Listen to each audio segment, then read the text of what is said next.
بسم الله الرحمن الرحيم.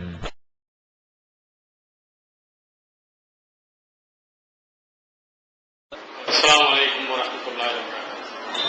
எல்லாம் உள்ள அல்லாஹுவின் நல்லடியார்களே, எல்லாம் உள்ள அல்லாஹுவின் பேரருளால் இஸ்லாமூர் எளிய மார்க்கம் என்ற நிகழ்ச்சியில் கலந்து கொள்வதற்காக நாம் இங்கே வந்திருக்கிறோம். இதில் சில முக்கியமான அடிப்படை விஷயங்களை சுருக்கமாக நான் சொல்லிவிட்டு கேள்வி பதில் நிகழ்ச்சிகளுக்கு நாம் இன்ஷா அல்லாஹ் செல்லலாம். இந்த இஸ்லாமிய சமுதாயம் உலகத்தினுடைய எல்லா பகுதிகளிலும் நிறைந்திருந்தாலும் தமிழகத்தை பொறுத்தமட்டில் ஏறத்தாழ 1000 ஆண்டுகளுக்கு முன்பாகவே இந்த இஸ்லாமிய மார்க்கம் தமிழகத்தில் வந்திருக்கிறது என்பதற்கு பல சான்றுகள் இருக்கிறது. குமரி மாவட்டங்களில் 1000 ஆண்டுகளுக்கு முன்னால் கட்டப்பட்ட பள்ளியாசல் இருக்கிறது. இந்த பள்ளியாசலை அடிப்படையாக வைத்து நாம் விளங்கலாம், இஸ்லாம் 1000 ஆண்டுகளுக்கு முன்பாகவே தமிழகத்தில் வந்திருக்கிறது. ஓரிரை கொள்கை இந்த சமுதாயத்தின் உள்ளே நுழைந்திருக்கிறது என்பதை விளங்கலாம்.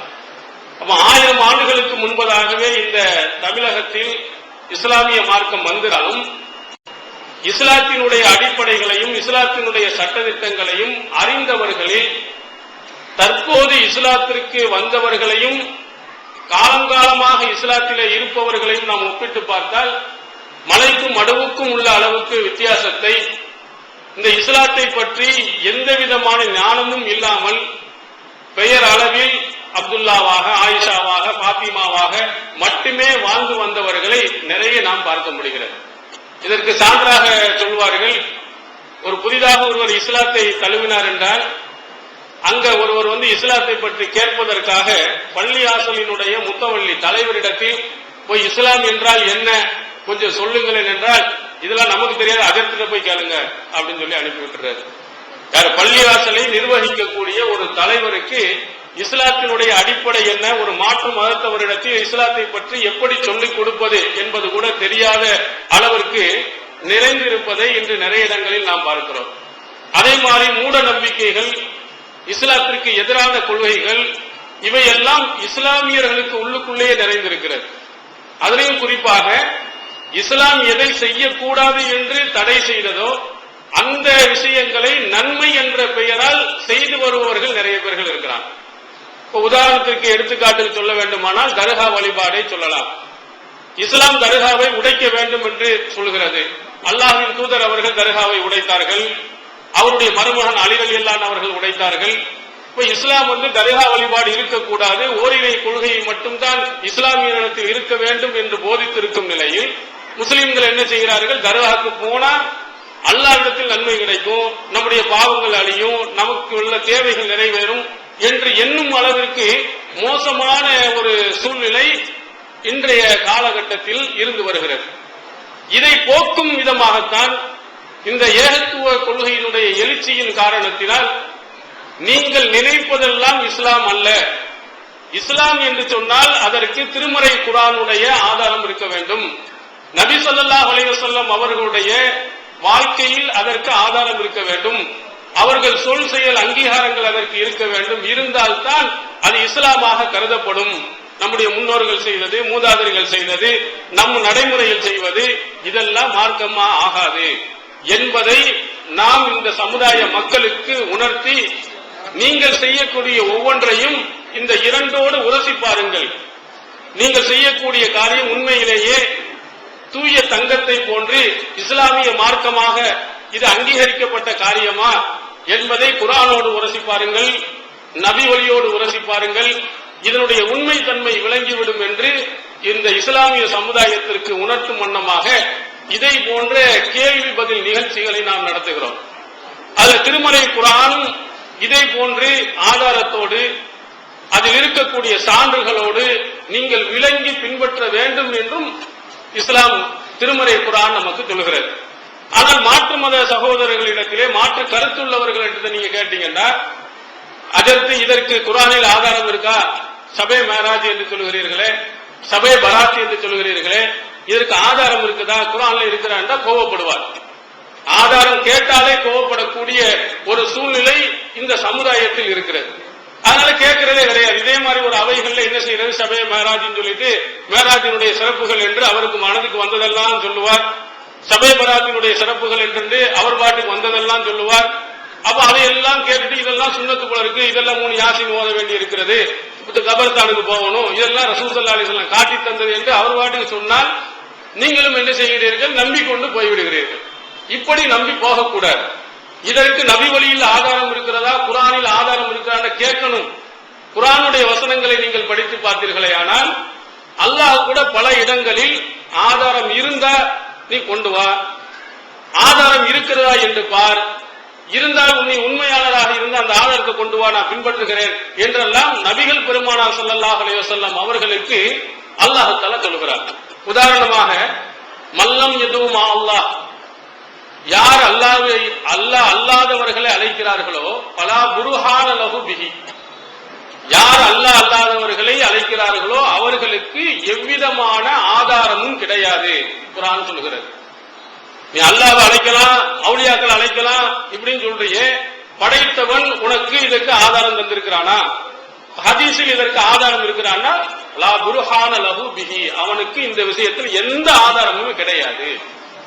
இன்னொரு இடத்துல சொல்லுகிறான் இலாஹும் மா அல்லாஹ், அல்லாஹ்வுடன் இன்னொரு ஒரு கடவுள் இருக்கிறானா, குல் நபியத்துல் ஃபாத்து புர்ஹானக்கும் இன் குன்தும் சாதிகீன், நீங்கள் உண்மையாளர்களாக இருந்தால் உங்களுடைய ஆதாரத்தை கொண்டு வா, காட்டு.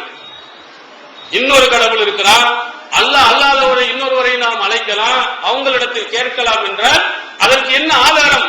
குர்ஆனுடைய வசனம் இருக்கிறதா, இந்த நபி உனக்கு சொல்லி இருக்கிறாரா, இறைவனுடைய கட்டளைகள் இதற்கு இருக்கிறதா, கொண்டு வா ஆதாரத்தை என்று திருமறை குர்ஆன் பல இடங்களில் இதே போன்று கேள்வியை கேட்கிறது. ஒருத்தன் சொல்ல யூத கிறிஸ்தவர்களை பற்றி பேசும் பொழுது அவர்கள் காலு, அவர்கள் லை யதுகுலுல் ஜன்னத இல்லா மன் கான ஹூதன் அவ் நஸாரா, யார் யூதனாக கிறிஸ்தவனாக இருக்கிறானோ அவர்கள்தான் சொர்க்கத்துக்கு போக முடியும், அவர்களை தவிர யாரும் போக முடியாது. அது அல்லாஹ் இன்னத்திற்கு அமானியும், இது அவர்களுடைய கற்பனையினாலே தவிர ஆதாரம் கிடையாது. குல் ஹாத்து புர்ஹானக்கும் இன் குன்தும் சாதிகீன், நபியை கேளுங்கள் என்ன ஆதாரம் இருக்கு, இருந்தா கொண்டு வந்து காட்டு. நீ உண்மையாளனாக இருந்தால், நீ உண்மையான கருத்தை சொல்லுவனாக இருந்தால் உன்னுடைய வேத தௌராத்தில் இருக்குதா, இஞ்சில்ல இருக்கிறா, படைத்தவன் சொன்னதுக்கு ஆதாரம் இருக்கா, கொண்டு வந்து காட்டு பார்க்கலாம் என்று நபியை நீர் கேளும் என்று அல்லாஹ் சொல்லுகிறார். இந்த வசனங்கள் எல்லாம் நமக்கு எதை உணர்த்துகிறது என்றால், எந்த விஷயமாக இருந்தாலும் அதற்கு சான்றுகள் இருக்க வேண்டும், ஆதாரங்கள் இருக்க வேண்டும். அந்த ஆதாரங்களை சமர்ப்பிப்பார்களே ஆனால் நாமும் செய்யலாம். இப்ப சபே மராஜி சபே பராத் எல்லாம் கொண்டாடுகிறார்களே, அல்லாஹ்வின் தூதர் அவர்கள் கொண்டாடினார்கள் என்று நிரூபிக்கப்பட்டால், திருமறை குர்ஆனில் கொண்டு விட்டால் நம்மளே தாராளமாக நாமும் செய்வோம். அதனால்தான் அல்லாஹ் தஆலா எதற்கு ஆதாரம் இல்லையோ கொண்டு வந்து காட்டு பார்க்கலாம் என்று கேட்கிறார். அப்ப இந்த மாதிரி ஆதாரங்களை குர்ஆன் ஹதீஸோடு நீங்கள் ஒப்பிட்டு செயல்படுத்துவீர்களே ஆனால் பொய்யும் புரட்டுகளும் உங்களுடைய உள்ளத்திலே வந்துடாது. காலங்காலமாக நிறைய பொய்களையும் இல்லாத செய்திகளையும் நம்முடைய சமுதாயத்தில் சொல்லி வந்திருக்கிறாங்க. அதனுடைய தொடர்ச்சியாக இந்த மேடையில் கூட நீங்கள் பார்த்திருப்பீங்க, நம்ம தலைவர் உரையாற்றும் பொழுது அவரை கூட இதை செஞ்சிருக்கிறாங்க, தப்பான செய்தியை சொல்லி கொடுத்திருக்காங்க. என்ன ஹதீஸ் சொன்னாங்க? சீனா சென்றேனும் சீர்கல்வியை தேடு, உத்துலுபுல் இல்ம வலவ் பிஸ்ஸி அப்படின்னு ஒரு செய்தி இருக்கு. இந்த செய்தியை கூட சொன்னாங்க. இது பரவலாக எல்லா ஆளுங்களும் என்ன செய்வாங்க, கல்வியின் சிறப்பை பற்றி சொல்லும் போது சீனாவுக்கு போவாங்க, என்ன செய்ய நீ கல்வியை தேடு. இத ஹதீஸ் கலையில போய் ஹதீஸ்களை அறிஞர்கள்ட்ட போய் இந்த ஹதீஸின் தரம் என்ன, இது சொல்லலாமா சொல்லக்கூடாதாண்டா, இது இருக்கிற ஹதீஸிலேயே மிக மிக மிக கீழ்நிலையில் உள்ளதுன்னு கொண்டு சொல்லுவாங்க. ஹதீஸ்ல பல தரம் இருக்கு. சில ஹதீஸ்கள் ஆதாரபூர்வமானது, பின்பற்றணும். சில ஹதீஸ்கள் பலகீனமானது, அதாவது அந்த அறிவிப்பாளர்கிட்ட நினைவாற்றல் குறைவா இருக்கும், மறந்துடுவாரு, இந்த மாதிரி சின்ன சின்ன குறைகள் இருந்தாலும் அவரை ஹதீஸை ஏற்றுக்க கூடாதுன்னு அப்படி. இது சில ஆளுக்கு பொய் சொல்றவரா இருப்பாரு, அந்த மாதிரி ஆளுக்கு முன்கருள் ஹதீஸ் சொல்லுவாங்க. அதுக்கடுத்து சில ஆளுங்க அல்லாஹ்வின் தூதர் அவர்கள் மேலேயே பொய் சொல்ற அளவுக்கு தைரியம் படைத்தவன் சொல்லப்பட்டவங்க இருப்பாங்க, அந்த ஹதீஸ் மௌனூன்னு சொல்லுவாங்க, இட்டுக்கட்டப்பட்டது. அதுக்கும் கீழே ஒரு சில ஹதீசுகள் இருக்கு. அது என்னன்னா லா அஸல லஹு, அதற்கு எந்த அடிப்படையுமே கிடையாது. இதுக்கு இஸ்னாத் இட்டுக்கட்டப்பட்ட ஹதீஸுக்கு கூட ரசூலுல்லாஹ் சொன்னாங்க, அபூ ஹுரைரா சொன்னாரு, அவர் சொன்னார், இவர் சொன்னாருன்னு வரிசையாக என்ன செய்வார்கள், சனது கூட காட்டுவாங்க. சில செய்திகளுக்கு அப்படி சனதே கிடையாது. மக்கள் சொல்றது ஆதாரமே தவிர ஒரு சனது கூட அதற்கு கிடையாது. இதே ஹதீஸ்களை வல்லுநர்கள்ட்ட நீங்க பாத்தீங்கன்னா உத்துலுபல் ஈமோலோபி சீர் சீனா சென்றேனும் சீர்கல்வியை தேடு என்று அல்லாஹ்வின் தூதர் அவர்கள் சொன்னதுக்கு என்ன எது சரியா இல்லையான்னு லா அசலகும் எழுதியிருக்கிறான். இதற்கு எந்த விதமான அடிப்படையும் கிடையாது. எந்த ஆதாரமும் இஸ்னாதும் சனதும் எதுவுமே இல்லாத செய்தி. ஏன் இதெல்லாம் நம்ம மக்கள்கிட்ட ஆர்வம் ஊட்டணுங்கிறதுக்காக வேண்டி எச்சரிக்கை செய்யணுங்கிறதுக்காக வேண்டி பொய்யான பல செய்திகளை மக்கள் மன்றத்தில் உலாவிட ஆரம்பிச்சிடறாங்க. அதனால்தான் இந்த மாதிரி பொய்யும் புரட்டுகளும் வர்ற காரணத்தினால்தான் இஸ்லாத்தில் ஹதீஸ்களுக்கு அறிவிப்பாளர் தொடர் கண்டிப்பாக வேண்டும் அப்படின்னு ஒரு நிலையை ஏற்படுத்தினார். ஹதீஸ் கலையில் ஒவ்வொரு ஆளும் ஒரு செய்தியை கேட்டார் என்றால் அவர் கேட்டவர் யாரு, அவர் நல்லவரா கெட்டவரா, அவர் இவரை சந்தித்து இருக்கிறாரா, அதற்கு வாய்ப்புகள் இருக்கிறதா என்பதையெல்லாம் ஆய்வு செய்யணும். எந்த ஒரு செய்தி நிறுவனமும் எந்த வரலாற்று ஆசிரியர்களும் போடாத மிகப்பெரிய நிபந்தனைகள் ஹதீஸ் கலையில் போட்டிருக்கிறாங்க. ஒரு ஹதீஸ் நமக்கு கிடைக்க வேண்டும் என்று சொன்னால் அதுக்கு எத்தனை விதமான நிபந்தனைகள் இருக்கணும், அதில் எதையவைகள் எல்லாம் கவனிக்க வேண்டும் என்று அளவுக்கு அதிகமான நிபந்தனைகள் போட்டு ரொம்ப வடிகட்டி நமக்கு ஹதீஸ் சொல்லி இருக்கிறார். இது இல்லை என்று சொன்னால் இந்த மாதிரி ஆதாரம் தேடணும் அவர் சொன்னாரா, அதற்கு ஆதாரம் இருக்கான்னு கேட்கல, இல்லை என்றால் நிறைய அடிச்சு விடுவான். இப்படி வச்சே நிறைய பேர் அடிச்சு விடுறான். அப்துல்லா பின் முபாரக் என்ற ஹதீஸ் கலை அறிஞர் சொல்றார், சஹீஹ் முஸ்லிமுடைய முகத்திமாவில் முன்னுரையில் நீங்கள் பார்க்கலாம், லவ்லல் இஸ்னாது லகால மன்ஷா மன்கால. இஸ்னாது மட்டும் இல்லை என்று சொன்னால் லகால மன்ஷாக மாஷாக, நினைத்தவன் நினைத்ததை எல்லாம் சொல்லியிருப்பான்.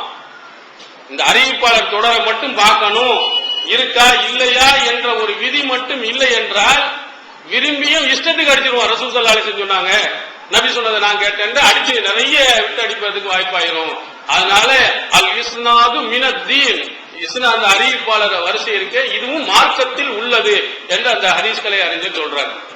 அப்ப ஏன் இவைகள் எல்லாம் போட்டாங்கன்னு சொன்னா ஹதீஸை கரெக்டாக ஆதாரம் தெரிந்து சரியாக புரிந்து கரெக்டாக சொல்லணும், இஷ்டத்துக்கு சொல்லக்கூடாது. இந்த 4 மதுஹப் என்று சொல்றாங்களே, அதுல 4 இமாம்களும் சொன்னதாக ஒரு செய்தியை சொல்லி எழுதியிருப்பாங்க. இதா சஹல் ஹதீசு ஃபஹுவ மதுஹபி, ஹதீஸ் ஆதாரபூர்வமானதாக இருந்தால் அதுதான் என்னுடைய மதுஹப். எப்படி சொல்றாங்க பாருங்க, ஹதீஸ் இருந்தால் என்னுடைய மதுஹப்னு சொல்லல, ஹதீஸ் ஆதாரபூர்வமானதாக இருந்தால், பொய் இல்லாததாக, பலகீனம் இல்லாததாக, இட்டுக்கட்டப்பட்டது இல்லாததாக, ஆதாரபூர்வமானதாக இருக்குமானால் அதுதான் என்னுடைய மதுஹப் என்று ரொம்ப தெளிவா சொல்லியிருக்கிறார். இவையெல்லாம் எதை காட்டுகிறது? ஹதீஸில் கூட ஆதாரம் காட்டக்கூடிய அந்த ஹதீஸிலும் கூட என்ன செய்ய வேண்டும், சரியான செய்தியா தவறான செய்தியான்னு பார்க்கணும். இப்ப கூட நீங்க ஷபே மேராஜில இந்த ஷபே பராத்து ஷாபான் 15ல இங்க கபர்ஸ்தானுக்கு போகணுங்கிறது கூட ஒரு திருமதியினுடைய ஹதீஸை வெளியிட்டு இருப்பாங்க. ரசூல் ஸல்லல்லாஹு அலைஹி ஷாபான் 15ல கபர்ஸ்தானுக்கு போனாங்க, ஆயிஷா நபி பின்னாடி போனாங்க, என்ன இந்த நேரத்துல வந்திருக்கேன்னு கேட்கும்போது அல்லாஹ் தஆலா ஷாபான் 15ல கீழே இறங்கி வர்றான், யாரு பாவ மன்னிப்பு தேடுகிறார்களோ அவர்களுக்கு கணம் என்ற கல்பு என்ற கோத்திரத்தில் இருக்கக்கூடிய ஆற்றின் ரோமம் அளவிற்கு அல்லாஹ் மன்னிப்பை வழங்குகிறார் அப்படின்னு சொல்லிட்டு ஒரு செய்தி ரசூல் ஸல்லல்லாஹு அலைஹி சொன்னதாக திருமதியில் பதிவு செய்யப்பட்டிருக்கு. ஷாபான் 15ல போய் நம்ம என்ன செய்ய கேட்டோம்னால் மன்னிக்கப்படும் ஒரு ஹதீஸ் இருக்கு. இதை பரவலாக எல்லார் இடத்துலயும் என்ன செய்வாங்க சொல்லுவாங்க. இந்த ஹதீஸ் ஆதாரபூர்வமானதா இல்லையா அப்படிங்கிறதுக்கு அந்த திருமதியினுடைய ஹதீஸின் இறுதியிலேயே திருமதி இமாம் சொல்ற, சமயத்து முஹம்மதன், முகமது அவர்களிடத்தில் நான் செவியேற்று இருக்கிறேன். முகமது அவருடைய ஆசிரியர் இமாம் புகாரி, முகமது இப்னு இஸ்மாயில் அல் புகாரி, அவர்கிட்ட நான் கேட்டிருக்கேன், இந்த ஹதீஸை பலகீனமானதாக ஆக்கியதை, பலகீனம் என்று சொன்னதை நான் கேட்டிருக்கிறேன். அதுக்கு காரணம் அவர் சொல்றாரு, புகாரி இமாம் இல்ல ஹஜ்ஜாஜ் ஒரு ஆள் வர்றாரு, யஹ்யா இப்னு அபீ கஸீர்ங்கிற வர்றாரு, இவர்கள் 2 பேருக்கும் இடையில் தொடர்பு அறிந்திருக்குது. அதே மாதிரி அடுத்ததாக உருவா என்பவர் வருகிறார், அவருக்கும் யஹ்யா இப்னு கஸீருக்கும் இடையில தொடர்பு அறிந்திருக்குது, 2 பேரும் எதையும் கேட்டதில்லை, இது தொடர்பு அருந்த பலகீனமான செய்தி அப்படின்னு விளக்கமும் கொடுத்திருக்காரு. அப்ப ஹதீஸ்கள்ல கூட ஆதாரத்தை காட்டினால் அது ஆதாரபூர்வமானதா பலகீனமானதா, இதை பற்றி ஹதீஸ்களை அறிஞர்கள் என்ன சொன்னார்கள் என்பதை அறிந்து நீங்கள் செயல்பட்டோம். இல்ல நான் செயல் மாட்டேன், ஹதீஸ்ன்னு சொல்லிட்டா சுன்னத்துன்னு சொன்னா அப்படி நீங்க நடப்பீர்கள் என்றால் இமாம் ஷாஃபி ரஹ்மத்துல்லாஹி அலைஹி அவர்களுடைய ஒரு எச்சரிக்கையை மட்டும் நான் உங்களுக்கு இறுதியா சொல்றேன். அல் மதுஹல் என்ற நூல்ல, பைஹக்கி இமாம் நூலான அல் மதுஹல் என்ற நூலில் இமாம் ஷாஃபி சொன்னதாக ஒரு அழகான ஒரு கருத்து பதிவு செய்யப்பட்டிருக்கிறது. இப்போது விற்பனையில் இஸ்லாம் கூறும் பொருளியல் அவர்கள் பிஜே அவர்கள் உரையாற்றிய பொருளாதாரம் சம்பந்தமான 27 மணி நேர தொடர் சொற்பொழிவு. என்ன வியாபாரம் செய்யலாம், பங்குச் சந்தையில் ஈடுபடலாமா, இன்சூரன்ஸ் செய்யலாமா, எம்எல்எம் வியாபாரத்தில் ஈடுபடலாமா, குத்தகை, பங்கு வணிகம் மற்றும் வியாபாரம் தொடர்பான அனைத்து சந்தேகங்களுக்கும் குர்ஆன் ஹதீஸ் அடிப்படையில் தெளிவான விளக்கங்கள் 3 டிவிடிகளாக விலை ரூபாய் 75 மட்டுமே. கிடைக்கும் இடம் TNTJ வீடியோ விஷன், நம்பர் 30, அரண்மனைக்காரன் தெரு, மண்ணடி, சென்னை 1. இப்போது புத்தம் புது வடிவில் பல சிறப்பம்சங்களுடன் onlinepj.com மற்றும் tntj.net இணையதளங்கள். திருக்குர்ஆன் தமிழாக்கம் ஜைனுலாபிதீன், அனைவருக்கும் புரியும் எளிய நடை, தேவைப்படும் வசனங்களுக்கு தெளிவான விளக்கங்கள், கலை சொற்களின் விளக்கங்கள், திருக்குர்ஆன் எவ்வாறு அருளப்பட்டது, எவ்வாறு தொகுக்கப்பட்டது என்பது குறித்து முழுமையான விளக்கம். நபிகள் நாயகம் ஸல்லல்லாஹு அலைஹி வஸல்லம் காலம் முதல் இன்று வரை குர்ஆன் பாதுகாக்கப்பட்ட வரலாறு, திருக்குர்ஆன் இறைவனின் வார்த்தைகள் என்பதற்கான அடுக்கடுக்கான ஆதாரங்கள், முந்தைய பதிப்புகளை விட மெருகூட்டப்பட்ட செய்திகள், கூடுதலான பக்கங்கள், அழகிய வடிவமைப்பு, உயர்தரமான பைண்டிங். விலை ரூபாய் 300 மட்டுமே. வெளியீடு மூன் பப்ளிகேஷன், நம்பர் 83/3, முதல் வாடி, மூர்தரு, Mannady, Chennai 1. Phone 65690810. TNTJ video vision, எண் 30, அரண்மனைக்காரன் தெரு, மண்ணடி, சென்னை 1. செல் 9500168989. மஸலுல்லதி யத்லுபுல் இல்ம பிலா ஹுஜ்ஜத்தின், ஆதாரம் இல்லாமல் கல்வியை தேடுபவன். எந்த ஒரு செய்தியை இது ஆதாரம் இல்லாம சும்மா போய் கேட்கிறவன் யாருன்னா, கமஸலி ஹாத்திபி லைலின் யஹ்மிலு ஹுஸ்மத ஹதபின். அவன் யாருன்னு சொன்னா, இரவில் விறகை புறக்கக்கூடியவன். காடுகளுக்கு போய் இரவு நேரங்களில் போய் என்ன செய்கிறான், விறகுகளை புறக்கிக் கொண்டு சுமந்து கொண்டு வருகிறான். ஃபீஹி அஃபார்.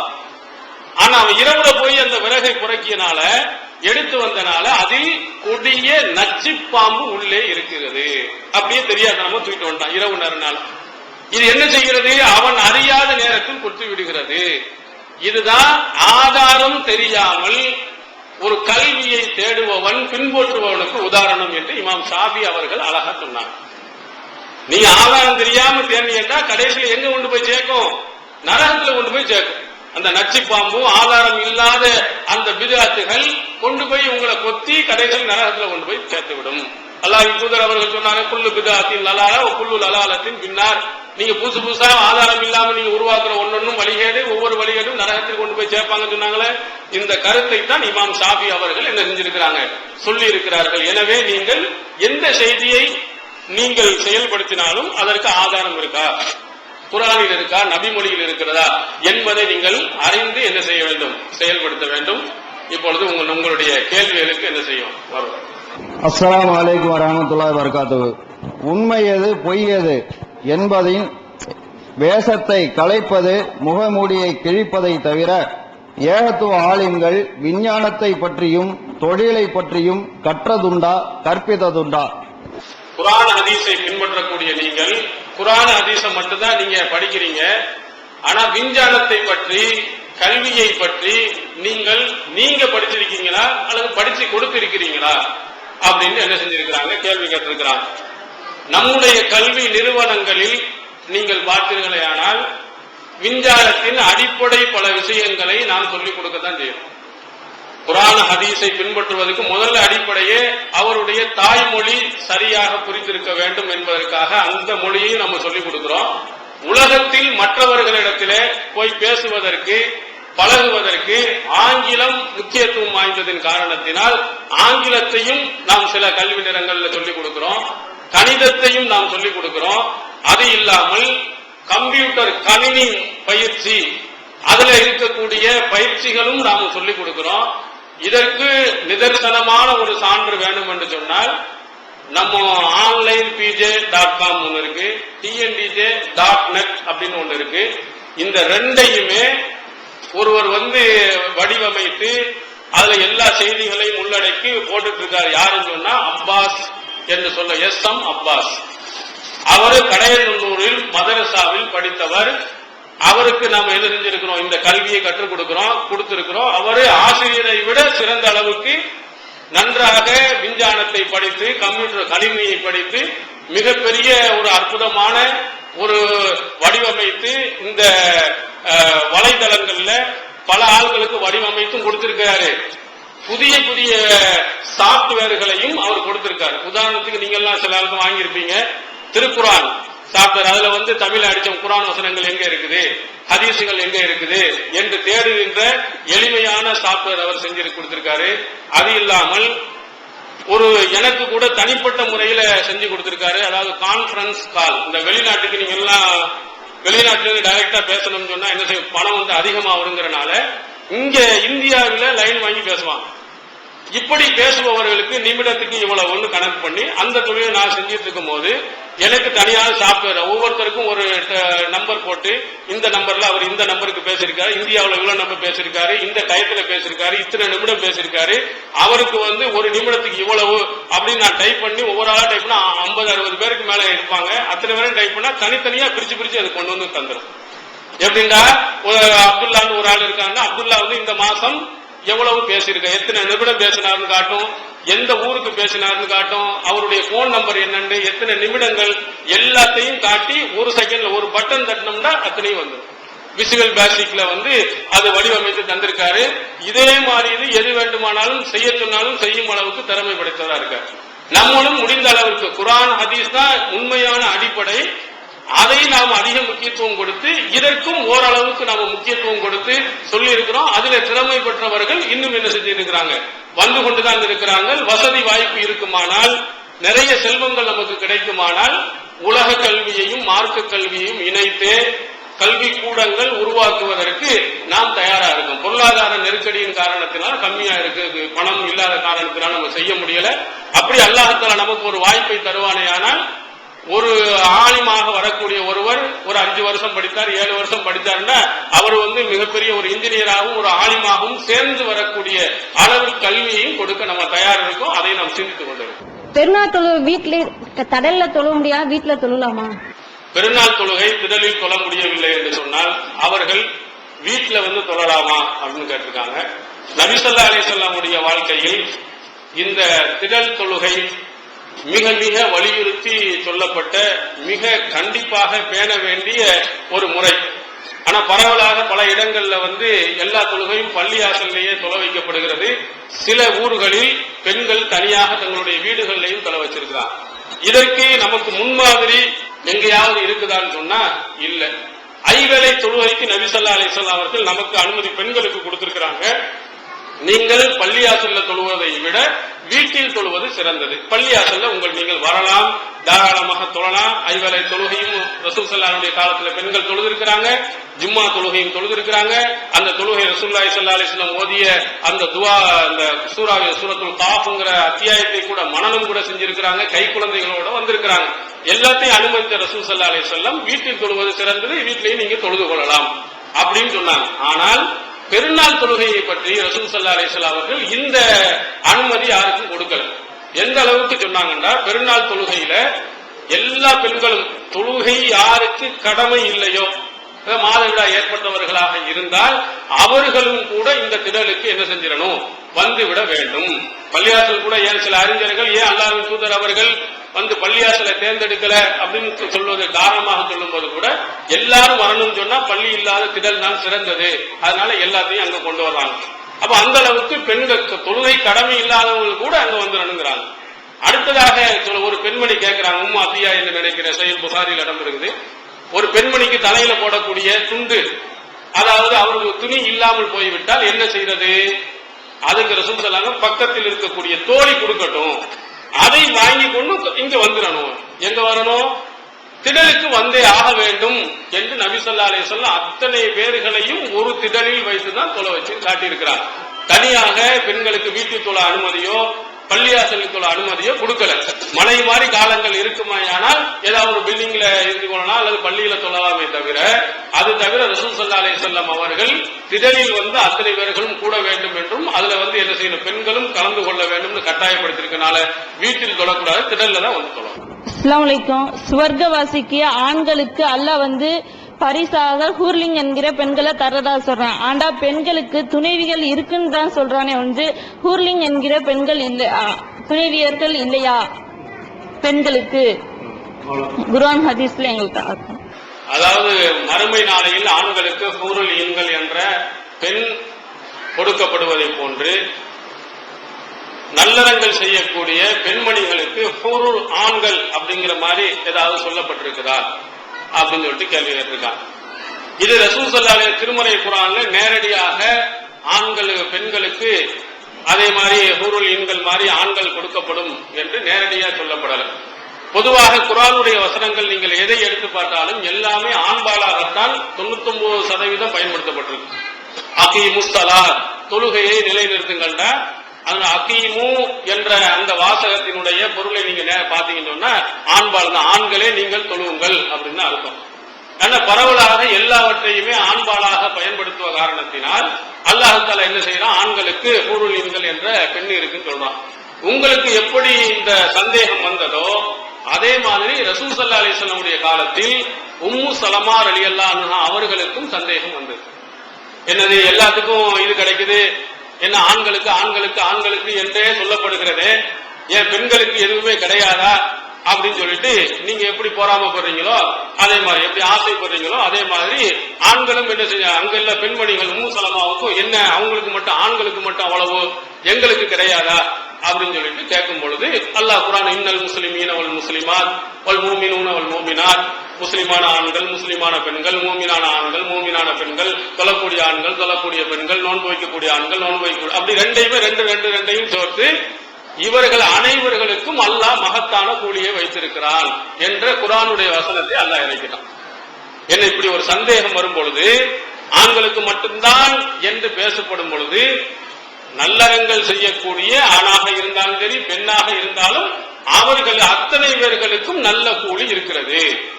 அதனால ஆண்களுக்கு என்னென்னவெல்லாம் கொடுக்கப்படுகிறதோ அதே அடிப்படையில் பெண்களுக்கும் அல்லாஹ் தஆலா என்ன செய்வான், கொடுப்பான் என்று இந்த வசனத்தின் மூலமாக நபி ஸல்லல்லாஹு அலைஹி வஸல்லம் அவர்கள் நமக்கு தெளிவுபடுத்தியிருக்கிறாங்க.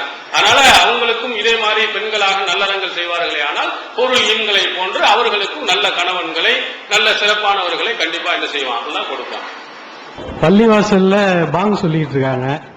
சொல்லிட்டு இருக்கும்போது அந்த பாங்க ஃபாலோ பண்ணி நம்ம பொறுமையா இருக்கணுமா, இல்ல பாங்கு பாட்டுக்கு சொல்லிக்கிட்டு இருக்கட்டும் அப்படின்னு சொல்லிட்டு ஏதாவது பேசிக்கிட்டு இருக்கலாமா, இல்ல எங்கேயாவது புறப்படும் போது புறப்படலாமா?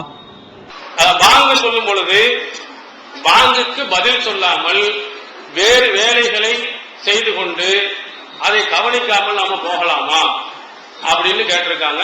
ஆனா ரசூல் ஸல்லல்லாஹு அலைஹி வஸல்லம் அவர்கள் பாங்கு சொல்லப்பட்டால் பாங்கு இமாம் என்ன சொன்னாரோ அதே மாதிரி நீங்க திரும்ப பதில் சொல்லுங்கள் என்று நபி ஸல்லல்லாஹு அலைஹி வஸல்லம் சொல்லியிருக்கிறாங்க. முஅத்தின் என்ன சொல்றாரோ அதே மாதிரி நீங்க என்ன செய்யணும், சொல்ல வேண்டும். ஆனா ரெண்டு வார்த்தைகளுக்கு தவிர, எந்ததுக்கு, ஹய்யா அலஸ் ஸலாத் ஹய்யா அலல் ஃபலாஹ், இதுக்கு என்ன சொல்லணும், லா ஹவுல வலா குவத்த இல்லா பில்லாஹ் அப்படின்னு ரசூல் ஸல்லல்லாஹு அலைஹி வஸல்லம் சொல்லி இருக்கிறாங்க. அப்ப நபி ஸல்லல்லாஹு அலைஹி வஸல்லம் உடைய பொன்மொழியை பேணுபவர்களாக இருப்பவர்கள் பாங்கு சொல்லும் பொழுது அதை கவனிக்காம இருக்கக்கூடாது. பாங்கு சொன்னா அல்லாஹ் அக்பர்னா அல்லாஹ் அக்பர் அல்லாஹ் அக்பர் நம்மளும் சொல்லணும். அவன் அஷஹது அல்லா இலாஹ இல்லல்லாஹ் அஷஹது அல்லா இலாஹ இல்லல்லாஹ் அஷஹது அன்ன முஹம்மது ரசூலுல்லாஹ் அஷஹது அன்ன முஹம்மது ரசூலுல்லாஹ் சொல்லணும். இப்படி அவர் சொன்னது பூரா சொல்லிட்டே வரணும். ஹய்யா அலஸ் ஸலாஹ் ஹய்யா அலல் ஃபலாஹ் சொல்லும்போது லா ஹவுல வலா குவத்த இல்லா பில்லாஹ் அப்படிங்கறத சொல்லணும். இது நபி வழி, அல்லாஹ்வின் தூதர் அவர்கள் நமக்கு என்ன செஞ்சிருக்கிறாங்க, கட்டளையிட்டு இருக்கிறாங்க. அது முடிந்தவுடன் அதுக்கு ஒரு துஆவை சொல்லி இருக்கிறாங்க. ரசூல் ஸல்லல்லாஹு அலைஹி வஸல்லம் மீது ஸலவாத் சொல்லணும். அல்லாஹும்ம ரப்ப ஹாதிஹி தஅவத்தி தாம்மா வஸ்ஸலாத்தில் காயிமா ஆதி முஹம்மதில் வஸீலா வல் ஃபலீலா வபாசுஹு மகாமம் மஹ்மூதா அல்லதி வஅத்தா அப்படின்னு சொல்லக்கூடிய வரக்கூடிய துஆவையும் ஓதணும். இந்த துஆ ஓதுறதுனால நமக்கு கிடைக்கக்கூடிய நன்மை என்ன சொன்னாங்க, ரசூலுல்லாஹ்வுடைய பரிந்துரை. ரசூலுல்லாஹ் பரிந்துரை செய்யணும்னா இந்த துஆவை செஞ்சோம்னா நம்ம வசீலாவை ரசூலுல்லாஹ்க்கு கேட்கிறோம், நமக்கு ரசூலுல்லாஹ் என்ன செய்வாங்க, பரிந்துரை செய்வாங்கன்னு மிகப்பெரிய நன்மை இருக்கு. இது புகாரில பதிவு செய்யப்பட்டிருக்கு. அதனால பாங்கு துஆ கேட்கும் பொழுது வேறு விஷயங்களை பேசிக்கிட்டு இருக்காம அதுக்கு கரெக்டா பதில் சொல்லணும். அது முடிந்தவுடன் அதற்குரிய துஆவையும் என்ன செய்யணும், சேர்த்து ஓதணும். தமிழ்நாடு தௌஹீத் ஜமாத் ஆதரப்பட்ட பள்ளியில மெம்பர் படி அமைப்பதில்லை. நபி நாயகம் ஸல்லல்லாஹு அலைஹி வஸல்லம் மேடையை எடுக்காம பயன் பண்ணியிருக்காங்க. ஆனா தமிழ்நாடு தௌஹீத் ஜமாத் ஆதரப்பட்ட அனைத்து பள்ளியிலுமே ஒரு உயரமான அது மெம்பர் மெம்பரை அமைப்பதில்லை. ஏன் காரணம் என்ன? ரசூல் ஸல்லல்லாஹு அலைஹி வஸல்லம் அவர்களுடைய ஹதீஸில் நீங்க புகாரியில் எடுத்து பாத்தீங்கன்னா ஆரம்ப காலத்தில் நபி ஸல்லல்லாஹு அலைஹி வஸல்லம் சாதாரணமாகத்தான் என்ன செஞ்சாங்க, குத்பா கொடுத்துட்டு இருந்தாங்க. அதற்கு பிறகு ஒரு பெண்மணி தான் என்ன செஞ்சாங்க, அவங்களுக்கு நின்று குத்பா கொடுப்பதற்காக ஒரு மெம்பரை தயார் செய்து ரசூல் ஸல்லல்லாஹு அலைஹி வஸல்லம் கொடுத்தாங்க. அதற்கு பிறகு மெம்பர்ல ரசூல் ஸல்லல்லாஹு அலைஹி வஸல்லம் பயான் கொடுத்தாங்க. இங்க இதுக்கு மட்டும் இல்ல, ஜும்மாக்கு மட்டும் இல்ல, ஜும்மா இல்லாத நேரங்களிலேயும் மெம்பர்ல நின்று, ஏன்னா எல்லாம் உயரமான இடத்துல மக்களுக்கு பூரா எல்லாம் தெரியுங்கிறனால மெம்பரில் நின்று தான் ரசூல் ஸல்லல்லாஹு அலைஹி வஸல்லம் அவர்கள் பயான் நிகழ்த்துவார்கள். டிஎன்டிஜே வீடியோ விஷன் வழங்கும் புதிய வெளியீடுகள் சகோதரர் பிஜே ஆற்றிய உரைகள், தொழ அனுமதிக்கப்பட்ட மஸ்ஜிதுகளும் தடை செய்யப்பட்ட மஸ்ஜிதுகளும், தௌஹீத் ஜமாத் சந்தித்த விவாதங்கள், டிஎன்டிஜே ஏற்படுத்திய ஒற்றுமை, சுன்னத் வல் ஜமாத் யார், பிரிவினைகள் ஏன், அன்பான அழைப்பு, சகோதரர் அல்தாஃபி ஆற்றிய உரைகள், சுயநலமும் விளம்பர மோகமும், விமர்சனங்களுக்கு அஞ்ச மாட்டோம், சத்திய பிரச்சாரமும் சந்திக்கும் இடையூறுகளும், மாநபி வலியா மதுகபு வலியா, முகரம் மதத்தின் பெயரால் சகோதரர் எம்.ஐ. சுலைமான் ஆற்றிய உரைகள், குர்பானி மற்றும் தொழுகையின் சட்டங்கள், சீரழிக்கும் சின்னத்திரை, தடைகளை தகர்த்தெறிந்த இஸ்லாம், பயனளிக்காத உறவுகள், நல்ல நண்பர்களா தீய நண்பர்களா மற்றும் வெள்ளி மேடைகள், இஸ்லாம் ஒரு இனிய மார்க்கம், மேலூர், பெரியபாளையம், பாண்டிச்சேரி, கடையநல்லூர், இஸ்லாம் ஒரு எளிய மார்க்கம், கடிதம் கேள்வி பதில் மற்றும் கானத்தூர், மதுரை, RS மங்கலம். ஒரு சிடியின் விலை ரூபாய் 20 மட்டுமே. தொண்டியில் நடைபெற்ற விவாதம் 2 டிவிடிகளின் விலை ரூபாய் 60 மட்டுமே. கிடைக்கும் இடம் டிஎன்டிஜே வீடியோ விஷன், நம்பர் 30, அரண்மனைக்கரம் தெரு, மண்ணடி, சென்னை 1. Phone number 25215226. உணர்வு முஸ்லிம் சமுதாயத்தின் நம்பர் 1 தமிழ் வார இதழ். உறங்கிக் கிடந்த முஸ்லிம்களின் உணர்வுகளை தட்டி எழுப்பது 13 ஆண்டு கால வரலாற்று சாதனை படைத்த ஒரே இதழ் உணர்வு. செய்திகளின் நடுநிலைமை, விமர்சனங்களின் நேர்மை, சமுதாய செய்திகளுக்கு முன்னுரிமை, இஸ்லாத்தின் எதிரிகளை அடையாளம் காட்டுதல், அரசியல், ஆன்மீகம் பற்றிய கேள்விகளுக்கு ஆணித்தரமான பதில்கள், ஆய்வு கட்டுரைகள், பல சுவையான அம்சங்களுடன் வெளிவரும் உணர்வின் வாசக சமுத்திரத்தில் நீங்களும் சங்கமமாகுங்கள். ஆண்டு சந்தா உள்நாடு ரூபாய் 400, வெளிநாடு ரூபாய் 2300, தனி இதழ் ரூபாய் 8. உங்கள் டிராப்டுகளை முஸ்லிம் மீடியா ட்ரஸ்ட் நம்பர் 7, வடமலைக்கார் street, 2nd floor, Mannady, Chennai 1 என்ற முகவரிக்கு அனுப்பி வையுங்கள். இந்த நடைமுறை ரசூலுல்லாஹ் நேரடியாக சொல்லாவிட்டாலும் நபி ஸல்லல்லாஹு அலைஹி வஸல்லம் அவர்கள் அந்த மெம்பர் வந்ததற்கு பிறகு அவங்க தரையில நின்று ஜும்மா குத்பா கொடுத்தாங்கன்னு ஆதாரம் இல்லை. அவங்க தொடர்ந்து ரசூல் ஸல்லல்லாஹு அலைஹி வஸல்லம் மெம்பரில் தான் அந்த பயானை அமைத்திருப்பதின் காரணத்தினால் நம்ம மெம்பர்ல இருந்து பயான் பண்ணுவதுதான் நபி வழி என்பதை நம்ம சொல்லியிருக்கோம். தமிழ்நாடு தௌஹீத் ஜமாத் எங்கேயும் யாருக்கும் நீங்க மெம்பர் இல்லாம வந்து ஜும்மா பயான் வைங்க என்று சொல்வதில்லை. நாம் போகக்கூடிய இடங்களில் அப்படி இருக்குமானால் உடனடியே மெம்பரை நீங்க என்ன செய்யுங்க, தயார் பண்ணுங்கள் நம்ம என்ன செய்யறோம் சொல்றோம். அதன் காரணத்தினால் மெம்பர் இல்லாமல் ஒரு பயான் பண்ணாலும் கூடாது என்பது அல்ல. நபி ஸல்லல்லாஹு அலைஹி வஸல்லம் அவர்கள் காட்டிய ஒரு நபி வழி, அதை பேணி இருப்பதன் காரணத்தினால் மெம்பர் வைக்க வேண்டும் என்று நம்ம வலியுறுத்தி இருக்கிறோம். இங்க கும்பகோணத்தில் இல்லையா? அப்படி கும்பகோணம் இருக்கு. கும்பகோணத்தில் வேற எங்கேயும் என்ன செய்யப்பட்டிருக்கு, இருக்கப்பட்டிருக்கு. அதனால நம்ம வந்து போகக்கூடிய நீங்க அப்படி எங்கேயாவது இருந்தால் அதை நமக்கு தெரியப்படுத்துங்க. அங்க என்ன செய்வோம், மெம்பர் இருப்பதற்கு வருவதற்கு ஏற்பாடு செய்வோம். குர்ஆன்ல வந்து 9வது அத்தியாயம் 114 வசனங்கள்ல 4 விஷயங்கள் நடக்கக்கூடிய பள்ளியில தொழவிடான்னு சொல்றாங்க. அந்த ஒரு சில பள்ளியில வந்து 4 விஷயம் நடக்கிறது இல்ல, ஒரு சில 4ல 1 நடக்கலாம், 2 நடக்கலாம். அதுல வந்து 4 விஷயம் நம்ம தமிழ்நாடு தௌஹீத் ஜமாத் தனிப்பள்ளி கட்டிட்டு வர்றதுனால அங்க 2 சொல்றது ஆளு யாரும் இல்ல. இப்ப வந்து இப்ப எதுக்கு தனிப்பள்ளி அது கொஞ்சம் விளக்குதாங்க. 2வது வந்து பெருநாள் தொழுகை திடல்ல ரசூலுல்லாஹ் தொழுகிறாங்க, ஹதீஸ்ல இருக்கு. அவங்க வந்து பெருநாள் தொழுகைப்ப இடம் பற்றாக்குறையினால திடல் தொழுலாம். அது கொஞ்சம் விளக்கத்தாங்க. அஸ்ஸலாமு அலைக்கும். 4 விஷயங்களும் சேர்ந்து இருக்கக்கூடிய பள்ளியில் உள்ள அல்லது ஏதாவது ஒண்ணு இருந்தாலும் சொல்லக்கூடாது, அப்படித்தானே கேள்வி.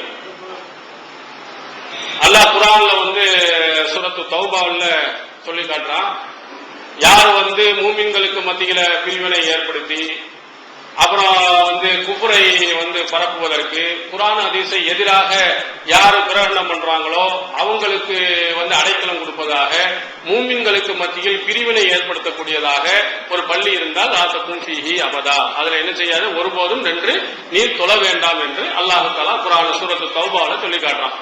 இதுல இந்த 4 விஷயங்களும் சேர்ந்து இருந்தால் தானா அல்லது ஒண்ணு இருந்தால் போதுமான்னு கேட்கிறாங்க. அந்த குர்ஆனுடைய வசனங்கள்ல அதுக்கு அடுத்தடுத்து வரக்கூடிய வார்த்தைகள் என்ன பயன்படுத்தப்பட்டிருக்குன்னா, வாவ் என்ற வார்த்தை பயன்படுத்தி, இன்னும், இதுவும், இதுவும், இதுவும் அப்படின்னு தான் சொல்லப்பட்டிருக்க தவிர இதுவோ அல்லது அதுவோ இருந்தால் அப்படின்னு என்ன செய்யப்படல, அந்த குர்ஆன் வசனம் சொல்லப்படல. அதனால 4 விஷயங்களும் சேர்ந்து எங்கு இருக்கிறதோ அங்குதான் என்ன செய்யக்கூடாது, சொல்லக்கூடாது. மற்ற இடங்களில் குர்ஆன் ஹதீஸுக்கு உட்பட்டு இறை வைப்பு இல்லாமல் சிறுக்கு இல்லாமல் இருக்குமானால் நம்ம என்ன செய்யலாம், தொழுது கொள்ளலாம். பெருநாள் தொழுகைக்கு வந்து ரசூல் ஸல்லல்லாஹு அலைஹி வஸல்லம் அவர்கள் ஏன் வந்து திட திடலுக்கு வந்து தொலை வைத்தார்கள் என்று சொன்னால் இடம் பற்றாக்குறையாக போயிருக்கும் அப்படின்னு சொல்லிட்டு என்ன செய்யறாங்க சொல்றாங்க. அப்புறம் இது எங்க எல்லாம் பள்ளியாசலில் தொழுகிறார்களோ அவங்க காரணம் என்ன சொல்றாங்கன்னா மஸ்ஜிது நபவி என்ன செய்ய இடம் பத்தாமல் போயிருக்கும். அதனால் ரசூல் ஸல்லல்லாஹு அலைஹி வஸல்லம் அவர்கள் திடலுக்கு என்ன செஞ்சிருப்பாங்க, கூப்பிட்டு இருப்பாங்க. இது ஹதீஸில் இருக்கிறதா, ரசூல் ஸல்லல்லாஹு அலைஹி வஸல்லம் அவர்கள் சொன்னார்களா அப்படின்னா அதுல எந்த ஒரு குறிப்பும் கிடையாது. நபி ஸல்லல்லாஹு அலைஹி வஸல்லம் அவர்கள் மஸ்ஜிது நபவியில இடம் பத்தல அதனால அங்க கூப்பிட்டேன்னு சொல்லல. நீங்க இன்னும் ஹதீஸை நீங்க ஆய்வு செய்து பார்த்தால் ஜும்மா தொழுகைக்கு ரசூல் ஸல்லல்லாஹு அலைஹி வஸல்லம் அவருடைய பள்ளிக்கு மின் அவாலி மதீனா, மதீனாவினுடைய ஓரங்கள் ரொம்ப தூரமான பகுதிகளில் இருந்தெல்லாம் தொழுவாங்க. கூட்டம் நிறைய கொண்டுதான் இருந்தது. ரசூல் ஸல்லல்லாஹு அலைஹி வஸல்லம் அவர்கள் என்ன செய்யல, கூட்டம் அதிகமா இருப்பதற்கான வர வேண்டாம் என்று சொல்லல, கூட்டம் அதிகமா வர்றதுங்கிறதுக்கான ஜும்மா தொழுகையை திரள்ல கொண்டு போய் வைங்கன்னு ரசூல் ஸல்லல்லாஹு அலைஹி வஸல்லம் அவர்கள் சொல்லல. இது முழுக்க முழுக்க நம்முடைய கற்பனை தான். கூட்டம் அதிகமா இருந்து ஏன் ரசூல் ஸல்லல்லாஹு அப்படி கூட்டம் அதிகமாக இருந்தால் பள்ளியை நிறைவிட்டு பக்கத்து தெருவில் நட்டு தொழுவுங்கன்னு சொல்ல வேண்டியதானே. நம்ம தொழுகிறோமா இல்ல, ஜும்மாவுல எத்தனை இடங்கள்ல இடம் பள்ளியில பத்தவில்லை என்று சொன்னால் தெருவில் போய் நின்று தொழுகிறோம். மும்பையில பார்க்கலாம், வெளிநாடுகள்ல 99% பள்ளியாசல் நீங்க பாத்தீங்கன்னா பள்ளியாசல் இடம் கொள்ளவே செய்யாது. பள்ளியாசல் ஃபுல்லா நிறைஞ்சு வலிஞ்சு தெரு ரோட்ல தான் எல்லாரும் தொழுவாங்க. அப்ப ரசூல் ஸல்லல்லாஹு அலைஹி வஸல்லம் அதே மாதிரி மஸ்ஜிது நபவியில கூட்டம் நிறைஞ்சு போயிருச்சு, அப்ப அப்படியே நின்று தொழுவு வேண்டாம், மஸ்ஜிது நபவி மத்த பள்ளியாசல் தொழுவதை விட 1000 மடங்கு நன்மை கூடுதல் என்று அல்லாஹ்வின் தூதர் அவர்கள் சொல்லி இருக்கிறார். எதை விட வேற எந்த பள்ளியில் தொழுவதை விடவும் இந்த பள்ளியில தொழுவதுன்னா 1000 மடங்கு கூட நன்மை என்று ரசூல் ஸல்லல்லாஹு அலைஹி வஸல்லம் சொல்லி இருக்க, அதை விட்டு அங்கேயும் போகணும், இங்க யாருக்கெல்லாம் இட வசதி இருக்கோ அங்க தொழுதுக்கிறங்க, இடம் பார்த்து லேட்டா வந்தவங்க பின்னாடி தொழுதுக்கிறங்கன்னு சொல்லி இருக்கலாம். ஆனா ரசூல் ஸல்லல்லாஹு அலைஹி வஸல்லம் அப்படி சொன்னதுக்கு எந்த சான்றும் இல்லை. இது ரசூல் ஸல்லல்லாஹு அலைஹி வஸல்லம் அவர்கள் கண்டிப்பாக இது திடலில் தொழ வேண்டும் என்ற அடிப்படையில் தான் கொண்டு போய் அங்க தொழ வைத்திருக்கிறாங்களே தவிர இடம் பற்றாக்குறை என்று ரசூல் ஸல்லல்லாஹு அலைஹி வஸல்லம் அவர்கள் என்ன செய்யல, அங்க சொல்லவே இல்லை. அப்படி இருந்தால் நிறைய கூட்டம் வருகிறது என்றால் ரசூல் ஸல்லல்லாஹு அலைஹி வஸல்லம் மிகப்பெரிய ஒரு இடத்தையே விலைக்கு வாங்கி பள்ளியாசல் இருக்கலாம், கட்டியும் இருக்கலாம், இந்த மாதிரி பெருநாளுக்கு வரணும் என்பதற்காக. அப்படியும் ரசூல் ஸல்லல்லாஹு அலைஹி வஸல்லம் பள்ளியாசல் என்ன செய்யல, கட்டவும் இல்லை, விரிவுபடுத்தவும் இல்லை. மஸ்ஜிது நபவியில தொழாமல் நீங்கள் வெளியில் தான் தொழ வேண்டும் என்று கட்டளையிட்ட காரணத்தினால் அங்கதான் போய் தொழுவனும். மக்கள் கூட்டம் பத்தவில்லை என்று சொல்வதற்கு எந்த ஆதாரம் இல்லை, நம்முடைய கற்பனை தான். அடுத்ததாக தனிப்பள்ளி ஏன் தௌஹீத் ஜமாத் கட்டுகிறது, ஏன் கட்டக்கூடாது? நான் திருப்பி கேள்வி கேட்கிறேன். மார்க்கம் தடை செஞ்சிருக்குதா? பள்ளியாசல் ஒருவர் ஒரு ஊர்ல ஒரு பள்ளியாசல் தான் கட்டணும் அப்படின்னு சொல்லியிருக்கா, அல்லது ஒரு தெருவுல ஒரு பள்ளியாசல் தான் கட்டணும் சொல்லியிருக்கா, அல்லது ஒரு பகுதியில ஒரு பள்ளி தான் இருக்க வேண்டும் என்று சொல்லுகிறதா? எங்கேயும் சொல்லலையே. அல்லாஹ் தஆலாவுடைய பள்ளியாசல்கள் எங்கு வேண்டுமானாலும் யார் வேணாலும் கட்டலாம். அப்படி கட்டுவதற்கு அனுமதி இருக்குது. ஒன்னு காரணம் காட்டணும், ஒரு ஊர்ல 5 பள்ளியாசலுக்கு மேல கட்டக்கூடாது ஹதீஸில் இருந்தால் தடை செய்யலாம். நம்ம ரசூல் ஸல்லல்லாஹு அலைஹி வஸல்லம் அவர்கள் அந்த மாதிரி எந்த கட்டளையினால கட்டுறோம்? ஒண்ணு. இரண்டாவது, நம்முடைய இந்த பள்ளியாசல்கள் அனைத்தும் இப்ப இருக்கக்கூடிய பள்ளியாசல்கள்ல நிறைய பள்ளியாசல்கள் குர்ஆன் ஹதீஸுக்கு முரணாக தான் நடக்குது. மௌலூது ஓதப்படுகிறது. ரபியுல் அவ்வல் வந்துச்சுன்னா இணை வைப்பு வார்த்தைகள் நிறைந்த மௌலூதுகள் ஓதப்படுகிறது. அதுக்கடுத்த ரபியுல் ஆகிர்ல அதுக்கடுத்த இன்னொரு மொய்தின் மௌலூது ஓதப்படுகிறது. இப்படி இணை வைப்புக்கு உள்ள அத்தனை காரியங்களும் பள்ளியாசல்ல என்ன செய்யப்படுகிறது. அது இல்லாம பயான்களில் பொய்யான அல்லாஹ்விற்கு இணை வைக்கக்கூடிய அளவிற்கு அவுலியாக்களை மூதாதையர்களை புகழ்ந்து பேசக்கூடிய ஒரு மேடையாகவும் ஜும்மா மேடை அமைந்திருது. அதற்கு அடுத்ததாக சொல்ல போனால் நம்ம நபி வழியின் அடிப்படையில் போய் தொழுதோம் என்று சொன்னா தூக்கிட்டு போய் தெருவில் கொண்டு போய் போடுறான், அடிக்கிறான். இந்த மாதிரி எத்தனை ஏராளமான காரணங்கள் என்ன செய்யப்படுகிறது, நம்ம போய் அங்கு போய் தொழுவதற்கு இடையூறு செய்யப்படுகிறது. அப்ப நாம் என்ன செய்கிறோம், நபியின் சொன்ன அடிப்படையில் குர்ஆன் ஹதீஸின் அடிப்படையில் நடப்பதற்காக வேண்டி நமக்கு இருந்த நமக்கு சொந்தமான நம்ம இடத்தை வாங்கி பள்ளியாசலை கட்டுறோம். பள்ளியாசல் கட்டி அங்க என்ன செய்யணும், நம்ம அந்த பள்ளியில இஸ்லாத்துக்கு முரணா ஏதாவது நடக்குதமா? குர்ஆன் ஓதி கொடுக்கப்படுகிறது சிறுவர்களுக்கு. ஜும்மா பயான் குர்ஆன் ஹதீஸின் அடிப்படையில் போதிக்கப்படுகிறது. இதே மாதிரி கேள்வி பதில் நிகழ்ச்சிகள் நடத்தி மக்களுக்கு மத்திய விழிப்புணர்வு ஏற்படுத்தப்படுகிறது. இந்த பள்ளியாசலை வைத்து இதைத்தான் நாம் செய்ய இருக்கிறோமே தவிர அங்க சினிமா தியேட்டர் நம்ம கட்டல, லாட்டரி சீட்டு கடை அங்க நடத்தல, சீட்டு இந்த மாதிரி விஷயங்கள் நடத்தல, மார்க்கத்துக்கு முரணா ஏதாவது நடத்துறோம்னா இல்ல. இறை இல்லம் எப்படி நடத்த வேண்டும் என்று அல்லாஹ்வும் தூதரும் சொன்னார்களோ அந்த அடிப்படையில் நடத்துவதற்கு தான் நம்ம என்ன செஞ்சிருக்கிறோம், பள்ளி கட்டியிருக்கோம். அதனால முதலாவது தடை ஏதும் இல்லை, ஒன்று விளங்கிருங்க.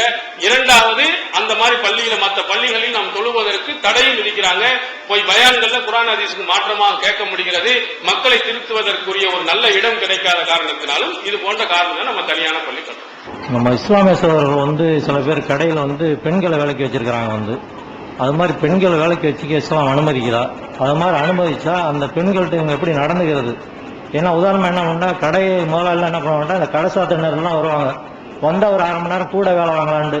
அப்போ அந்த பொண்ணு என்ன சொன்ன உடனே பஸ் போயிட 8:30க்கெல்லாம் பஸ், இவர் 8:25 வருவார். உடனே நான் கொண்டு டிராப் பண்றேன் பஸ்ல கொண்டு டிராப் பண்ணுவார். புரியுங்க அவங்களுக்கு? அப்போ இஸ்லாம் எப்படி நடந்துன்னு அனுமதிக்குது? ஏன்னா முதலாளிகள்லாம் இந்த கடை சாத்தினர்கள் தான் வருவாங்க. நாங்கள் பல இடத்துல பார்த்துருக்கோம். அஸ்ஸலாமு அலைக்கும். பெண்கள் வேலைக்கு செல்லலாமா? அப்படி வேலைக்கு செல்வதாக இருந்தால் அதற்கு இஸ்லாம் கூறும் ஒழுங்குமுறைகள் என்ன? பெண்கள் வேலைக்கு போவதை இஸ்லாம் தடை செய்யல. வேலைக்கு தாராளமாக போகலாம். அங்க போகும்போது பெண்களாக இருப்பார்களே ஆனால் நமக்கு எந்த பிரச்சனையும் கிடையாது. ஆனா ஆண்களும் பெண்களும் கலந்து இருப்பதை போன்ற ஒரு நிலைமை ஒரு கடையில் இருக்குமானால் அது பொதுவாக ஆணும் பெண்ணும் இருக்கும் பொழுது இஸ்லாம் என்ன பேண சொல்லுகிறதோ அதை என்ன செய்யணும், கண்டிப்பாக பேணணும். அதுல பரதா முறை, நம்ம புர்கா போட்டிருக்கோமோ அந்த முறை என்ன செய்யணும், கண்டிப்பாக அவர்கள் பேணியாகணும். அதற்கு அடுத்ததாக ஒரு ஆணும் பெண்ணும் தனித்து இருக்கும் நிலை ஏற்படக்கூடாது. ஒரு கடையில இருக்குன்னு சொன்னா ஒரு தனி ரூம் மாதிரி செட்டப் பண்ணி யாரும் பார்க்காத மாதிரி ஒரு முதலாளி அவருக்கு துணையாக ஒரு பெண்ணு அப்படிங்கிற மாதிரியும் என்ன செய்யக்கூடாது, இருக்கக்கூடாது. அப்படி இருந்தால் மூன்றாவதாக ஷைத்தான் என்ன செய்யறான், இருக்கிறான் என்று நபி ஸல்லல்லாஹு அலைஹி வஸல்லம் அவர்கள் சொல்லி இருக்கிறாங்க.